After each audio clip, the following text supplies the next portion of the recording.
Olá, pessoal. Sejam bem-vindos a mais uma aula de língua portuguesa. Eu sou o professor Edney e na aula de hoje nós daremos continuidade ao estudo dos descritores. Na ocasião, nós iremos realizar o estudo do descritor 4, o descritor 5 e o 6. O descritor 4, interpretar textos não verbais e textos que articulam elementos verbais e não verbais. Eu trouxe aqui um cartaz de uma campanha de doação de sangue e nós vamos interpretar qual é a finalidade desse cartaz, ou seja, dessa campanha. Vocês já devem ter percebido que entre nós circulam textos dos mais variados tipos. Textos que informam, textos que conscientizam, textos que instruem a população sobre algum assunto do momento. Muitas vezes com a intenção de convencer a população a participar ou colaborar com donativos ou a realizar algum trabalho voluntário. Então, aqui, qual a finalidade dessa campanha? A sua finalidade é persuadir, ou seja, convencer a população em geral a colaborar com uma ação muito importante. E que ação é essa? A doação de sangue. O cartaz, ele nos apresenta algumas pistas que comprovam essa finalidade. Quais são elas? A linguagem verbal, o texto em si, doe sangue, e a linguagem não verbal, a imagem das 3 pessoas que estão presentes no cartaz. Essas pistas, elas evidenciam as intencionalidades da campanha, essa finalidade que nós acabamos de falar. O texto, ele também apresenta algumas temáticas universais, algumas competências socioemocionais. Quais são elas? A empatia, a ação de solidariedade e o direito à vida. Mais uma vez aqui, eu apresento o cartaz para vocês, evidenciando essa finalidade de estimular a doação de sangue. Como é que nós podemos comprovar isso? Através dos recursos visuais dispostos no cartaz. O fato de as outras 2 pessoas estarem recebendo a ajuda do outro. E com tantas informações, o texto ele conjuga a linguagem verbal e a linguagem não verbal. Uma está complementando a outra. E nós temos dentro do cartaz alguns outros recursos visuais. São eles o logotipo, a identificação do órgão, entidade ou empresa que veicula a mensagem. Nós também, no cartaz também pode aparecer o endereço, o telefone para contato, as redes sociais, como estão aqui dispostas do lado esquerdo do cartaz, do nosso lado direito aqui, de frente para o cartaz, né? E esses endereços eletrônicos das redes sociais, eles promovem um apelo à população. Que apelo é esse? Que o indivíduo ele possa ajudar a campanha realizando a doação de sangue, fazendo também a divulgação e multiplicando essas informações para se alcançar o maior número de pessoas possíveis. Aqui, pessoal, nós vamos apresentar o tipo de linguagem empregada nesse cartaz. É uma linguagem coloquial, ou seja, é uma linguagem do dia a dia. Qual é o objetivo dessa linguagem? Atingir o público-alvo ao qual se destina. Dentro do cartaz, nós temos o verbo doe. O modo verbal que esse verbo apresenta é o imperativo, está realizando um pedido. O modo verbal imperativo realiza um pedido, faz um conselho, ele dá uma ordem, faz um convite. Nesse caso aqui, específico, é um pedido. Qual o significado da disposição gráfica da letra G no termo sangue? Vou voltar aqui. Olha bem para a disposição da letra G dentro da palavra sangue. Qual é o significado disso? Dessa letra está assim. Representa uma bolsa de sangue, fazendo aí a transfusão para uma das pessoas. Relembrando aqui, pessoal, os objetivos fundamentais do texto: informar, instruir, conscientizar e persuadir, convencer a população. A campanha comunitária reúne vários recursos que vão desde o emprego de uma linguagem clara, direta, objetiva e concisa, no padrão culto da língua, porém acessível a toda a população, até o uso de imagens e de apelos diretos. Nós percebemos todos esses recursos aqui disponíveis dentro do cartaz, representado aí na campanha, com o objetivo de informar a população e conscientizá-la a fazer a doação de sangue. Esse foi o descritor 4, pessoal. Nós vamos agora para o descritor de número 5. Bem, pessoal, nós vamos aqui para o descritor de número 5. Identificar o tema ou o assunto de um texto. Eu trouxe aqui um texto, vamos realizar a leitura e após nós vamos identificar o assunto principal desse texto. Bienal Internacional do Livro. A Bienal Internacional do Livro do Ceará, ao longo de 2 décadas, vem se consolidando como um dos mais importantes eventos culturais do gênero no país e já tem lugar cativo na agenda literária estadual e nacional. A 12ª Bienal Internacional do Livro do Ceará, em 2017, trouxe ao público 125 horas de programação em 10 dias de evento. Foram 450 mil visitantes que passaram pelo evento, que gerou 5 milhões de reais em vendas e negócios, com sua feira de livros e outras atividades, empregando mais de 3 mil pessoas. O investimento foi de 4 milhões de reais.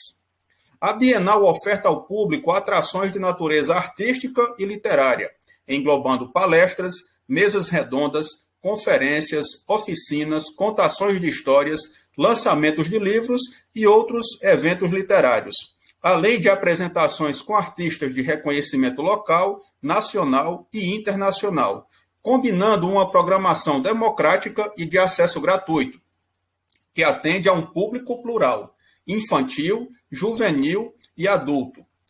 O evento caracteriza-se pela visibilidade na mídia e grande mobilização social, educacional e econômica. Durante os 10 dias da Bienal, promovem-se encontros para ouvir a opinião da sociedade e entidades envolvidas com a implementação de políticas públicas para o livro e a leitura.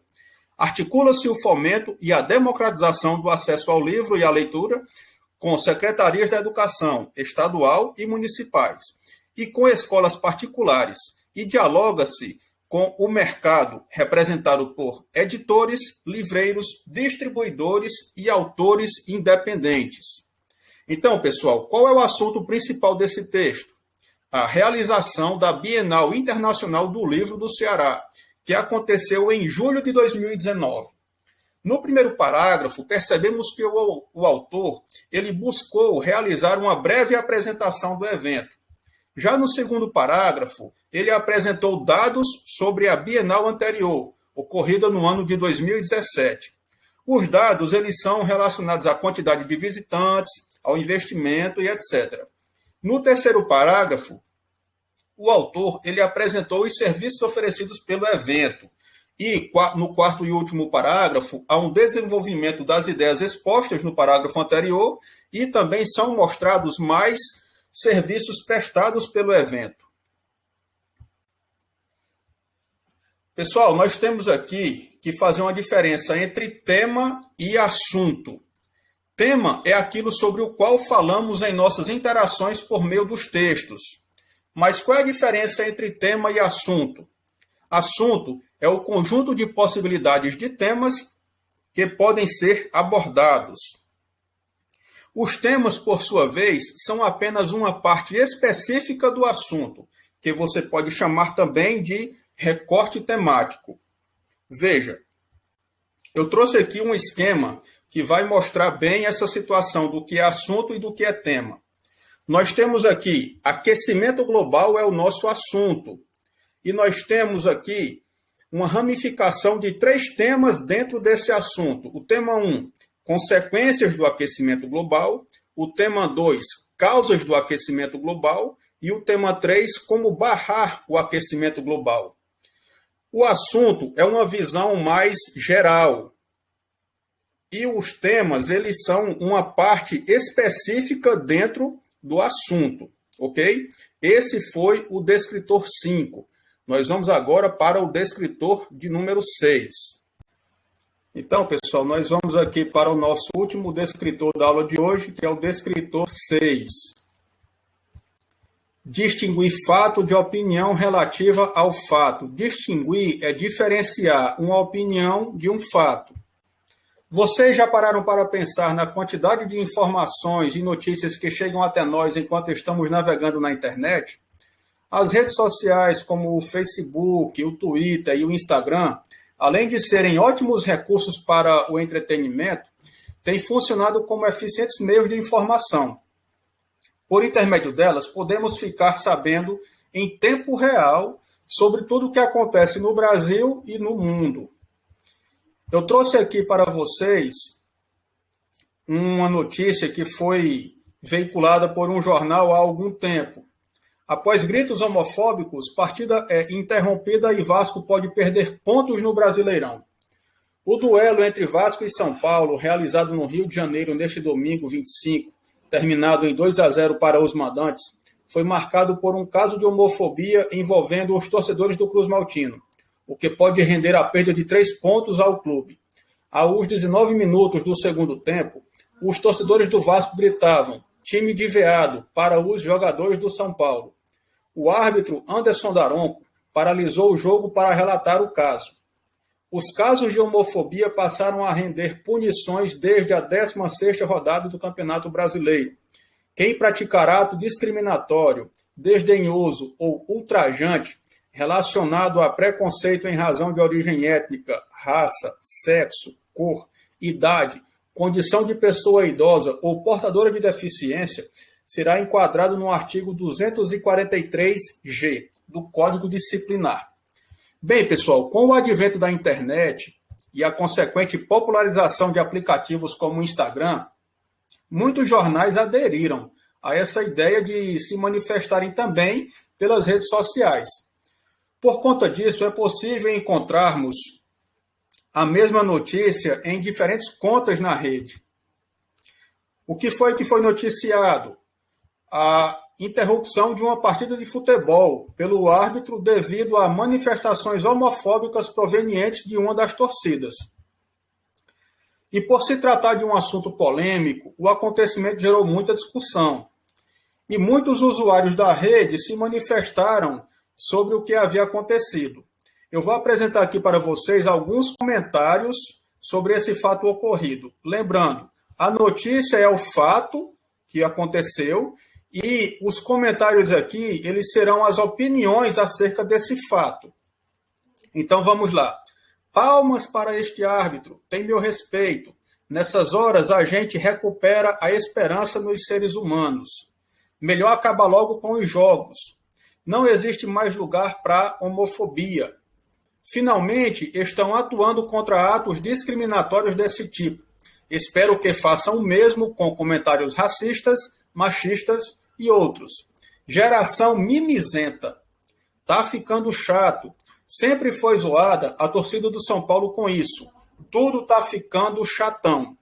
Pessoal, nós percebemos aqui que alguns comentários eles são favoráveis à atitude do árbitro e outros são contrários.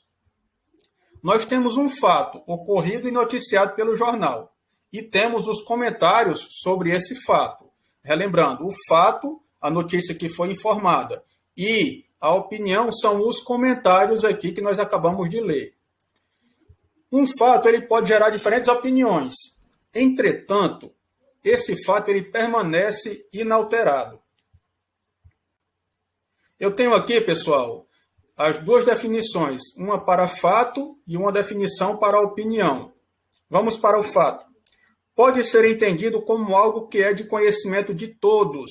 Trata-se de um acontecimento, um dado que pode ser verificado e comprovado por meio de documentos ou registros. Vamos aos exemplos. O Brasil é considerado um país de dimensões continentais e o juiz Anderson Daronco interrompeu uma partida de futebol por conta de cantos homofóbicos. Essas duas afirmações aqui, elas podem ser confirmadas a partir de uma breve pesquisa na internet. Vamos agora para a definição de opinião. traz um ponto de vista de quem produz o texto. Trata-se de uma maneira mais particular de se perceber um fato. Como esse ponto de vista pode variar de acordo com o produtor do texto, não é possível atribuirmos a ele o valor de verdade absoluta. Cada opinião apresentada pode ter associada a ela uma opinião contrária. Temos aqui 2 exemplos. O Brasil é um bom lugar para viver. E o juiz Anderson Daronco tornou-se exemplo a ser seguido pelos outros árbitros. Pessoal, esses dois enunciados aqui, eles podem ser refutados.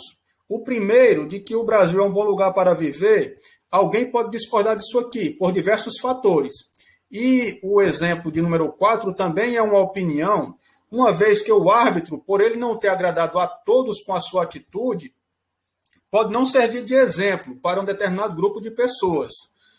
E aqui a opinião ela pode aparecer no texto de diferentes maneiras, certo? Algumas delas merecem o nosso destaque. Esse foi o descritor 6, pessoal. Bem, e na aula de hoje nós estudamos os descritores 4, 5 e 6. Durante a semana disponibilizarei a atividade no aplicativo da escola e o nosso próximo encontro será realizado através do Google Meet. Fiquem atentos aos avisos no grupo para não perder nada do nosso conteúdo. Obrigado pela atenção de vocês e um forte abraço.